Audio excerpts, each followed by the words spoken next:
LAS čaj pijem 10 tjedana, za to vrijeme izgubila sam 13,5 kg i gotovo 2 konfekcijska broja. Dakle, ne samo da skidam kilograme, nego i gubim dosta centimetara.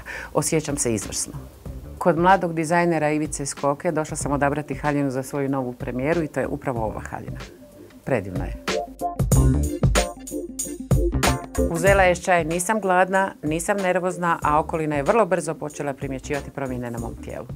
Da biste mršavljeli zdravo i riješili problem prekomjerne težine postupno, bez velikih oscilacija i povratka izgubljenih kilograma, pomoći će vam LAS čaj. Biljke sadržane u tom čaju uzgojene su bez umjetnih gnojiva i insekticida, ubiru se na obroncima Žumberačke gore na ekološki čistim područjima, čime su izbjegnuti svi štetni učinci onečišćenja prirode.